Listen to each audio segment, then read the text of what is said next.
Kung minsan may mga sarili kayong sources, pero ano po anong info na nag-gather nyo tukol muna dito kay Ramil Madriaga? Bukod sa mga nalaman na natin sa telebisyon. Sa kasalukuyan po ay nagkakandak po kami ng pagsisiyasat doon po sa mga salaysay niya. Binavalidate natin yung mga pwedeng mavalidate kasi kailangan dahan-dahan ang approach natin dito dahil mabibigat yung kanyang mga aligasyon. At but we cannot just brush it off, no? While sabi nga natin, a dime a dozen yung mga ganyang yung mga lumalabas na scammer, kaya kailangan natin siguraduhin na itong kay Mr. Madriaga ay totoo bago natin talagang ilabas ng tuluyan. So yung pong mga aligasyon po niya ay sa inyong pagkakaalam ay bago? Or meron naman po bang basehan? Ito ay consistent naman dun sa pagkakilala natin dun sa Duterte family na sila ay involved sa iba't ibang mga illegal na operasyon, kasama na yung illegal drugs, kasama na yung mga pogo at iba pa. At lahat ng uri ng korupsyon, ito ay ginawa nila nung nasa Davao pa lang sila dahil sila yung hari at reyna doon kaya hindi sila nasisilip. Yung mga kumukontra sa kanila, yung ilang media na nag-expose sa kanila early on, pinagpapatay, ano? Yan, sila June Pala at meron si isang a certain Soto, ang apelido. So, tinumba. Kaya ito, nasanay sila sa ganyan.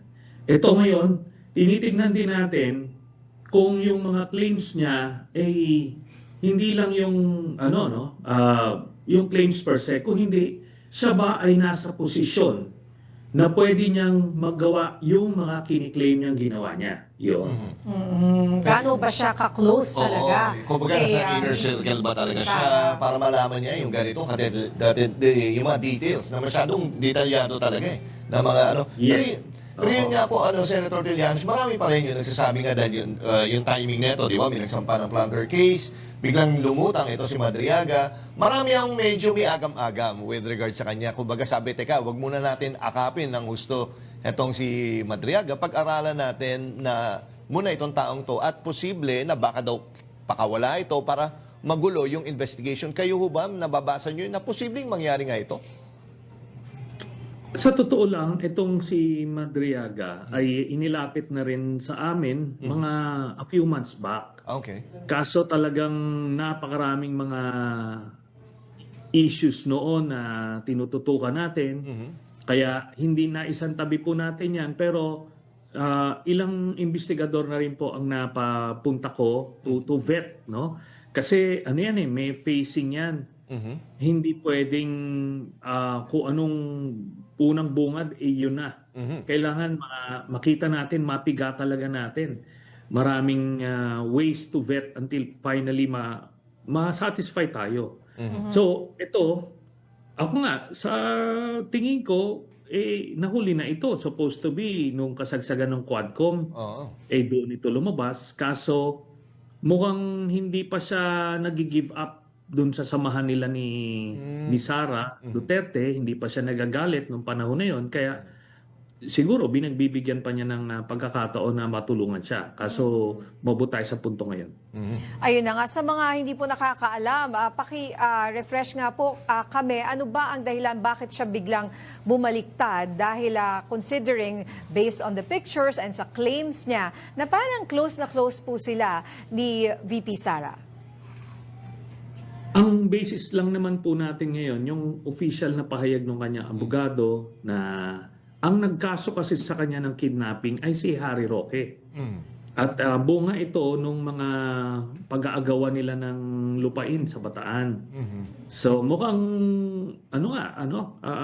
part siya ng sindikato nung una. Kaso dahil conflict of interest, ito, biglang kinasuhan siya ni Harry Roque na naipakulong siya. Kaya iyaan ngayon ang estado.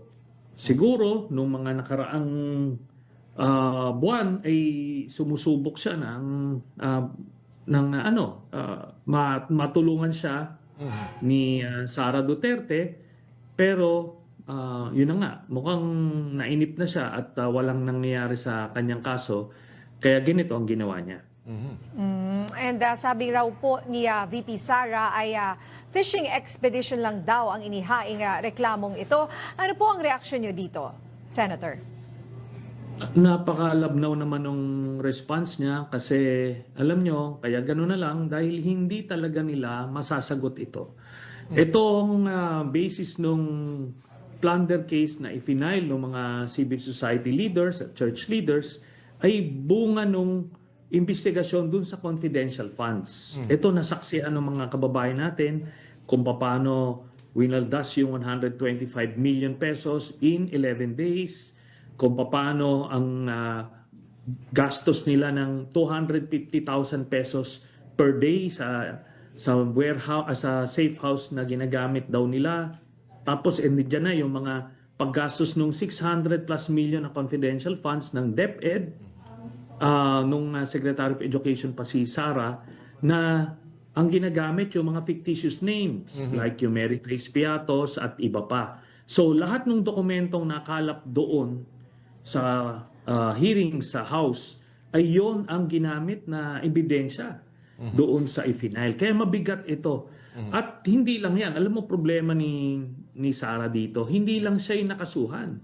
15 sila. Kaya yun nga yung mga nakasama sa kaso ay mag-iisip-isip na. Kasi unang-una, hindi naman sila yung nakinabang dyan sa pera na yan. Opo. Maari silang maging testigo laban kay Sara. And Senator, kasama ho ba kayo sa mga nagsampa isa ba kayo sa nagsampa ng plunder complaint laban kay VP Sara, or may plano po ba kayong magsampa din ng sarili niyo po? Hindi po tayo kasama dun sa mga nag-file, pero na pag-alaman lang natin yung background nung ipa-file nila. At may tinitignan pa tayong mga iba pang mga posibleng graft cases na pwedeng i-file kay Sara Duterte na ilan dito ay naging basihan nung kanyang impeachment complaint.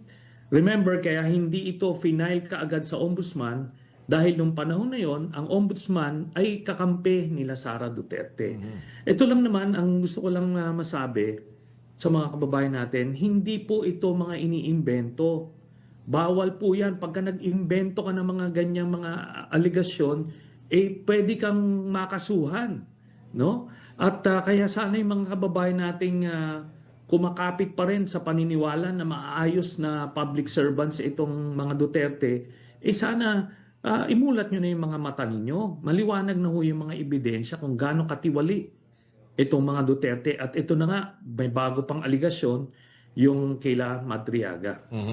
Okay. So, dun sa plunder case laban kay VP Sara, sa tingin niyo po ba hanggang saan makakarating itong kaso na to? At sa tingin niyo po ba ay, it will be faster rather than mas matagal katulad ng mga nangyari ng mga nakaraang na bigyan ng plunder case like si former President Estrada na 6 years itinagal ang kanyang plunder case. Tapos na-pardon din siya. Palagay natin, since mas maliwanag yung kaso dito, yung ebidensya, ito ay direct. Ngayon, ang pinakang komplikasyon nito ay baka hahadlang yung mga abogado niya at sasabihin na hindi pwedeng kasuhan ang isang vice president. So, pwede nilang i-invoke yan. Ngayon, pwedeng i-test yan ni Ombudsman Remulla kung isasampa niya sa Sandigan Bayan. Pero remember, hindi lang siya nga mag-isa dito. Merong kasama sila, 15 sila lahat. So ibig sabihin, kung kanya man ay hanggang investigasyon lang pero hindi ipa-file hanggang siya ay Vice President, pero yung sa mga kasamahan niya ay pwede nang isampa, pwede nang gumulong. At iisa lang naman yung ebidensyang gagamitin nila. So, yun ang magiging komplikasyon ito. At I am sure, nanginginig na yung mga kasabwat niya, yung 14 kasama sa kaso. At may pagkakataon silang gumawa ng tama, mag-state witness na sila. And Senator, paano ba kung sakali, di ba kasi halos 1.5 month na lang, pwede na ulit magsampa. Kasi alam ko, first week ng February, ay pwede maglalapse na yung 1-year ban ng pagsampa ng impeachment complaint laban kay VP Sara. Pero pwede ho ba yun na ongoing, may trial siya sa ombudsman, then meron din siyang impeachment trial? Pwede po, kasi hindi yan double jeopardy dahil itong nasa ombudsman ay criminal case, criminal investigation. Yung impeachment naman ay technically parang administrative yan, tatanggalin yung titulo ng pagka-vice president. Kaya pwedeng magsabay yan. In fact, mas maganda yan dahil mas maraming makakaalap na ebidensya habang nag-iimbestiga yung ombudsman. Ayun. At sa issue naman po ng world tour, quote-unquote, ni Congressman Pulong Duterte, naniniwala po ba kayo na pupuntahan niya ang lahat ng bansang yon, 17 countries? Hindi po tayo naniniwala na pupuntahan niya lahat yon. Estilo lang nila yan para hindi siya matiktikan doon sa mga bansa na talagang pupuntahan niya. Ang maximum siguro na pupuntahan niya dyan, mga 2, 3. No? At so yung iba, panling lang na lang yan para hindi nga matiktikan kung saan talaga siya nalalagi. Pero mabilis naman makita yung mga flight records. Kaya ultimately, malalaman din kung saan talaga siya pumunta. Although hindi naman daw first time po ito, Senator Trillanes, na ginawa ni Congressman Pulong Duterte na last March ba of this year? Oo. Ay Specific ganun countries din. na yun. The same countries ang kanyang mga pinuntahan. At pinuntahan ba lahat? Hindi ako sure kung Hindi pinuntahan niya lahat. Pero may iba rin naman na nagsasabi na mga analyst, yung katulad ng isa nating nakausap dito, na baka ay kinokort daw niya yung ating yan. mga OFW sa iba't ibang bansa. Kumbaga, early campaigning. Oo. Stronghold nila kasi. Oo. Hindi po ganun. Una-una, itong si Pulong Duterte ay napakagaspang niyan. Baka kung humarap sa mga OFWs yan, mabawasan pa sila ng suporta. At base sa mga insiders natin, hindi yan umiikot sa OFWs. Napakatamad niyan. Kaya dire-diretso yan kung saan yan magbabakasyon or kung may transaksyon man siyang gagawin. Kaya I do not believe na pupuntahan niya yung 17 countries na yan. Mga panlinlang lang po yan. At nakita ko nga, actually si VP Sara parang may nilaunch pa na signature campaign sa Dahig para yata bilang support kay dating Pangulong Rodrigo Duterte. Ano po ang nababasa dito? Actually, may nagsabi na nga na kapwa supporter niya na DDS na sinabi, teka, parang scam na yan, yung signature campaign. Kasi wala namang mangyayari dyan sa signature campaign na yan. Kayo ho ba, nabasa niyo ho yun? Yung sinasabing signature campaign? Lahat ng gimmick gagawin nila. At kasi alam nila na natuldukan na yung jurisdiction issue. Natuldukan na yon, wala na silang habol doon. Yung interim release issue, natuldukan na rin yon. Ngayon, itong fitness to undergo trial, kahit na ano maging desisyon dyan, hindi pa rin papalayain si Duterte. Kaya itong mga ginagawang mga gimmick nila, Sara, ay pinipigana lang nila yung yung sympathy ng taong bayan, yung mga suporta nila, para nga magamit nila sa politika. Yun na lang po ang layunin nitong mga magkakapatid na to, para ay mapakinabangan nga nila sa politika itong pagkakulong ng tatay nila. Opo. Balikan ko lang yung 17 countries. Kung sa tingin niyo po ay 3 lang, 2 o 3 out of 17 yung talagang pupuntahan niya, ano-ano po yung mga bansa dito? I would think baka ang isa doon, yung Dahig talaga, dahil bibisitahin niya yung tatay niya. Ano pa po yung ibang mga bansa na sa tingin niyo yung talagang pupuntahan niya out of the 17 countries? Hindi na po muna natin sasabihin until we get the proper confirmation. Pero may kutob na kami dun sa ilang bansa na pupuntahan nila. Of course, nandiyan na nga yung Dahig, if at all. Kasi parang obligasyon na nga sa kanya yun, yung pagpunta eh. Hindi naman dahil gusto niya. Kundi kailangan nilang pumicture doon sa para kunyari meron silang malasakit pa rin sa tatay niya. But other than that, ay meron silang mga, kumbaga, pinupuntahan for some transactions. Bakit kunyari, may something ba sila ng kanyang tatay? Apart from hindi siya yung, well, parang hindi siya yung paborito ba? Oo. Dahil nga, sabi nyo nga, may mga perception na tamad nga raw po siya, sabi na mismo ng kanyang tatay. Doon naman ho sa mga nakakakilala sa Duterte family, alam naman yan, practically estranged yan sila eh. Kaso tuwing mga eleksyon, kailangan nilang gamitin ng isa't isa. Hindi nila, kumbaga, matanggal yon kasi ine-expect yon nung mga supporters nila.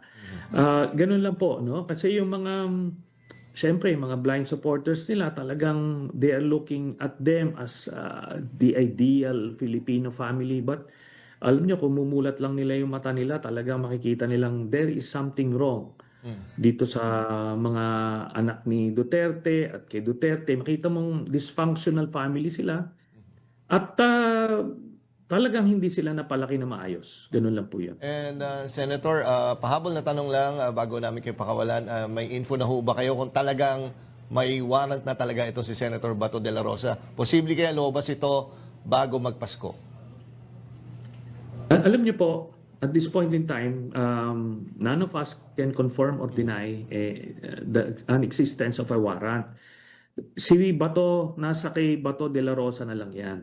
Malalaman niya, ano ba, kung wala siyang warrant, bakit siya nag-absent? So pwede siyang i-expel, di ba? Kaya, at hindi niya ginagawa yung trabaho niya. Kaya, nasa kanya yan kung isasapalaran niya yung kung may warrant nga o wala. Kasi kahit tanungin ng kahit na anong ahensya ng gobyerno, sinasabi walang warrant.